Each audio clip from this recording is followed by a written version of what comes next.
Detailed summary of Karma Yoga by Swami Vivekananda. Introduction. The meaning of Yoga. The word karma means action and yoga means union with the divine. So, Karma Yoga means the path of union with God through selfless action. Swami Vivekananda teaches that life itself is full of action. Every person, whether rich or poor, educated or uneducated, must act. But the difference lies in how we act. Some people work with selfish motives, hoping to get something in return money, praise, or success. Others work for the sake of duty, love, and service. Those who work without attachment or expectation, purely for the good of others and with devotion to God, follow the true spirit of Karma Yoga. He says it is not work that kills, it is work with love, not with attachment. This means that work itself is not a burden. Our attachment to results, the constant anxiety about success or failure makes life painful. If we can act selflessly, we find peace even in hard work. The secret of work. Vivekananda explains that every action creates an impression on the mind called Shamshakara. These impressions shape our character and destiny. Good actions purify the mind, while selfish or harmful actions make it restless. The secret of work lies in doing our duties without being attached to the outcome. This is called Nishkam Karma, desireless action. He says that when we work only for rewards, we become slaves to our desires. But when we work as an instrument of God, we become free. He gives the example of a farmer. A farmer does his best, plows the field, plants seeds, and takes care of crops, but he cannot control the rain or the harvest. Similarly, our job is to act sincerely, but the results are not always in our hands. The moment we surrender the results to the divine, we find inner peace. What is duty? Many people feel confused about what their duty is. Swami Vivekananda says that duty is not fixed for everyone. It depends on time, place, and situation. But in every situation, duty means doing what is right without selfishness.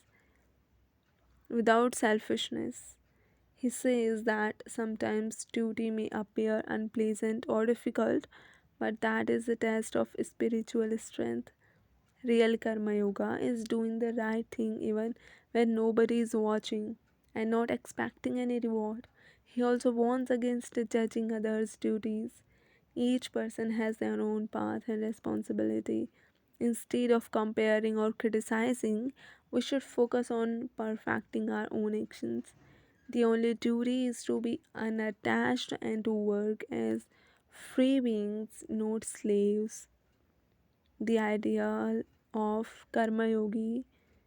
Swami Vivekananda describes a Karma Yogi as a person who works with full energy and enthusiasm, remains calm whether the work succeeds or fails, feels no hatred, jealousy, or pride, sees God in all beings, treats work as worship.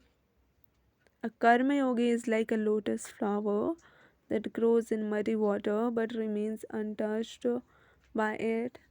He lives in the world, faces challenges, performs his duties, but stays pure and detached from worldly desires. Vivekananda says that such a person's every action becomes a form of prayer, even the smallest act, helping someone, teaching a child, or doing daily chores, becomes holy when done in the right spirit. Work and its effect on character. The more we act selflessly, the purer our heart becomes. Swami Vivekananda explains that character is not built in one day, it is formed by repeated good actions and thoughts. Every time we choose honesty over lies, kindness over anger, or duty over laziness, we strengthen our inner power. Work done in the spirit of Karma Yoga burns away the impurities of ego and desire. It teaches patience, courage, and humility. Vivekananda says that true freedom is inner freedom, not from work, but from attachment to results. He writes, freedom is never attained by the weak strength, it is strength that we want. Here, strength means the power of mind and soul, the ability to stay peaceful in success or failure, the importance of detachment. One of the main lessons of Karma Yoga is detachment. This doesn't mean running away from the world or refusing to care about others. It means doing everything with love and responsibility, but without emotional bondage. For example, a nurse takes care of a patient with compassion, but she doesn't cry when the patient leaves the hospital. Her love is professional yet pure. Similarly, we should love people and do good, but not be emotionally destroyed when things don't go our way. Detachment also gives mental strength. When we are not bound by success or failure, we become fearless. We can take risks, try new things, and face life with confidence because our peace does not depend on external results. The power of selflessness. Swami Vivekananda says the greatest spiritual law is that the more you give, the more you receive. When we work for others, help those in need, and serve society, our heart expands. Selfishness shrinks the soul, while selflessness makes it shine. He gives the example of Jesus, Buddha, and Ramakrishna, all great souls who lived for others. They found happiness not by taking but by giving.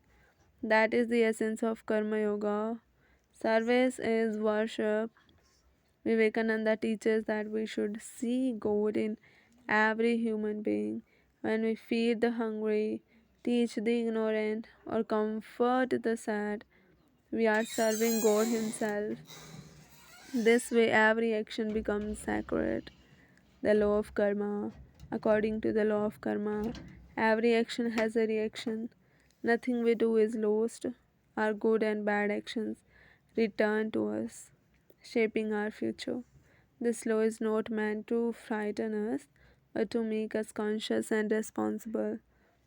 Swami Vivekananda says that by following Karma Yoga, we can overcome the chain of karma. How? By acting without attachment. When you do something without selfish desire, you create no binding karma. You act freely, purely, and become spiritually liberated. Practical application in daily life.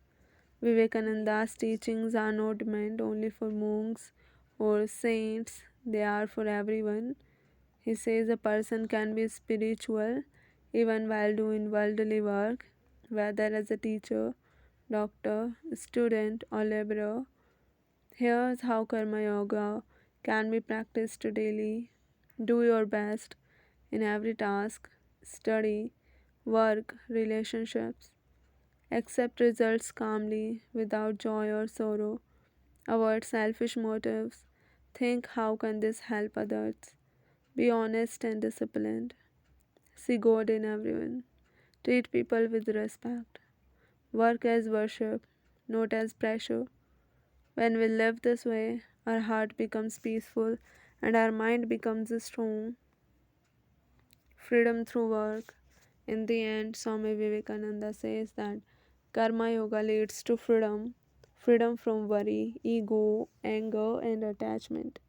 Work done in the spirit of service becomes a form of meditation. Each action becomes a step toward liberation. He concludes that no work is low or high, it is the spirit that makes it noble or small. When we act with a pure heart, even sweeping the floor or serving water can become divine. The ultimate message, the ultimate message of Karma Yoga is work for work's sake, not for reward. Be like the sun, it shines not to please anyone, but because it is its nature to shine. A karma yogi works joyfully, peacefully, and fearlessly. He does not escape from the world. He lives in it, serves it, and rises above it. His life becomes an example of his strength, purity, and love.